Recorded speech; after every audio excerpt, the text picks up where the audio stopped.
Yeah. Uh-huh. It's for my people in the struggle, man. Getting up early every day, going to work, going to school. Doing what you gotta do to get by, you know? This for my brothers out there getting their grind on. Having dreams of one day getting they shine on. You surrounded by the worst conditions, yet you persevere and gotta work to get it. While your homies got work, they... Hi, I'm Tyra Jackson, and thank you for tuning in to Street Therapy. Happy 2014, and to kickstart this new year, I have special guest, author Marvin Lawton, here in the studio to discuss his new book, Everything a Woman Wants to Hear, First Thing in the Morning. Hello, Marvin. Hey, T, how you doing? I'm very good, very good. How are you? I'm swell and well. Thanks for having me on the show for 2014. Hey, thank you for guest. coming. Although you saved the best for first, not for last. That's right. You hear that, ladies? And you're wearing red today. I'm definitely loving the way you're looking. Oh, I appreciate it. Funny story. You know, red's my favorite color, but I grew up in a Crip neighborhood, so I could never wear it. But now I'm a grown man. It's like, you know, I wear red everywhere I go. I know that's right.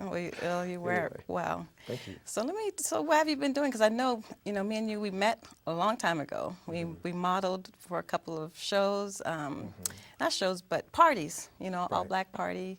And I didn't know that you had so much talent. So could you give our viewing audience a little bit of information about your background? Well, briefly, one of the things I've done, I was a school administrator. I was in education for about 17 years. Took a break. I've always been a talented, God's blessed me with talents where I've been a modern-day Renaissance man where, I model like you, musician, I also sing, and I recently came out with a book here. I also know how to skate, and, ride a bike, all those good things. And yeah, I wear many different hats. Getting into a little acting, but my main focus, of course, is writing. This is my first book, actually working on a number of books coming down the pipeline, as well as a lot of other music projects. So I do a lot, and I still can recite the Gettysburg Address still, and I can probably still ace the SAT, at least the math section, even at 40. Oh, well, you know what? I might have to call you on the math section. And I can still grab rim. So no. What? Right. I'm trying to dunk again at 40. But anyway. Okay. Yeah. Well, very good. So. Awesome. I'm impressed. I didn't even know this about you. So let's talk about your book. And by the way, I love the color, and it is red. It is definitely a red book. So, Yeah. So let's get into the conversation about your book. What made you decide to write a book? Love. I'm really trying to resurrect chivalry. One of the things I've noticed that both young men, even older men, they don't know what to say or how to say it. So the nature of the book is trying to get them in the lens to just what to say to a young lady, how to say it a certain way. Of course, they can use all the contents of it. However, it's more to get them to think of how to be nice. I'm trying to resurrect chivalry. It's dead. I'm trying to be that Chivalrous guy. Yeah, that chivalrous guy. I've been known as Charming Marvin, and I decided to put it into a book. The book is very charming, it's witty, entertaining, romantic, hilarious, give you a lot of awe moments, just like the author. Oh, good. Okay, well, then let me ask you, are you single? Yes. Oh, you are single. Yeah, I'm single. Okay. I tell people I'm married to the book. My imaginary lover. It's called LaQuantanise Jenkins IV. Excuse me, say it again. My imaginary lover, her name is LaQuantanise Jenkins IV. Jenkins with an A. Jenkins. Okay. Yeah. Well, where do you get your experience from? Do you do a lot of research, or is it just from past relationship experiences? Ad nauseum. It's a lot of research. One of the things I share with people, it's funny, a lot of people who knew me in college, they're surprised, in particular the females, they're surprised at the kind of connoisseur I become as far as in romance and just, having the way with ladies, quote unquote. But part of that process was in college, along with studying, from getting my undergrad, I was doing a lot of research on women. In my spare time, I would, read books, read Elle, read Vogue, read a lot of female magazines, go to the, typical student unions, listen to the conversations, you would hear about on TV. Of course, you had the soap operas you listen to. And I really would just kind of listen and study women, how they think, what they think about. It kind of got me in this frame of mind. I realized early on it was a gift. Part of it, this is kind of like this is the deep story behind the book I do have to share, but it's huge. Part of it was because I knew I had the gift. For a long time, it was kind of like, it wasn't like taking candy from a baby meeting women. It was almost like breathing. And at a certain point, I had to ask myself, when are you going to stop using this for selfish gain and use this gift for good? You know, and that's really what happened. I had a long conversation with myself, and I realized that it was time to use that talent, really what it is, to greater good, to not only make other people happy, but just inspire. And again, it's good for couples, it's good for single people, it's good for married people, it's good for young and old. I would say this is not a male-driven book. It's actually for women as well, what they can say to a man. You know, like, it's funny, I think about when someone says when a lady says something nice to me, I'm like, it gets me a little fluttered and fuzzy and warm. Right. So surely it benefits everyone. Oh, okay. Yeah. So how long did it take you to write the book? Well, like most authors, I had pieces and bits for a couple of years, but when I got serious about it, it took about like 3 months. You know, when I was coming home from work, and I would hit it for 3 hours a day and, you know, formulate it.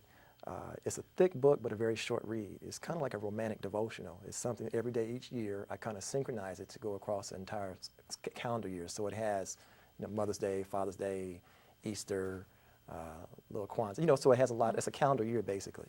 They're not reclined to read it once a day, but I kind of had that in mind. Okay, I'm definitely impressed. So, when you're writing the book, was there ever a time that you felt like giving up? Because this might help someone else out there who wants to write a book, what to do if they feel like, you know, giving up, or you know, they want to know about promotion. You know, give it a little, you know, bit of insight of what you had to go through in writing this book from beginning to end. Yeah, of course, everyone has their struggle. I would say unequivocally, stick to it. There are many quotes we can live by, but I remember when I was writing this book, one of the things that really, really, really inspired me was a quote that said, "It's never too late to become what you might have been." And that really stuck with me, you know, because again, in your 20s or whatever, you make life choices that you don't realize will impact you for the rest of your life, both positively and in many cases negatively, where it can hamper that goal or dream. But that quote was one, I don't know who wrote it, so whoever wrote it, I don't want to take the credit from me, but nonetheless, the point I am making, though, is that really inspired me to really drive in. Of course, when the book was finally published, I had little kinks. I had to kind of go back, and it was very frustrating. And I was trying to time it to get it out at a certain due date. But again, even with that, the main thing is to get it done. As a musician, it's funny, I have a lot of friends who have done albums. And to tell the truth, from a musical standpoint, those albums sound horrible. However, they ask me, "Well, Marvin, where's your album?" Well, what had happened was, you know what I mean, at the end of the day, and of course, each album what they've done, they've gotten better with it. So likewise, those people who are out want to write a book or album, whatever it is, or put out a product, get it done first. You will always learn from it, but again, you can't speculate on what you don't have. Right. Do it first, and then from there we can work out the details or the kinks of what you have done better, what you will do the next time around.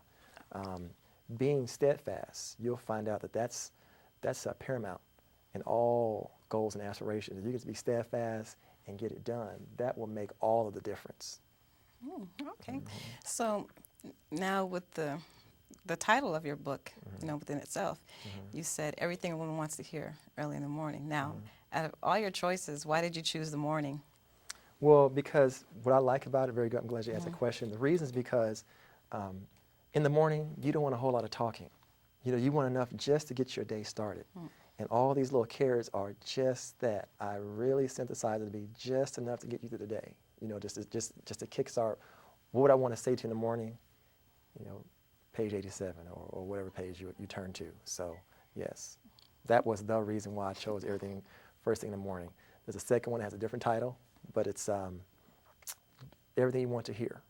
You know, and it's not everything you want, it's everything you want to hear in the morning. Because I'm sure, you know, women want, you know, we want the world, you know, give me the universe, you know, but I may not be able to give you the universe, but I can try through my verbiage, and it's certainly in that book. Okay. Well, do you think you're an expert on, you know, would you call yourself an expert on what women, you know, want to hear?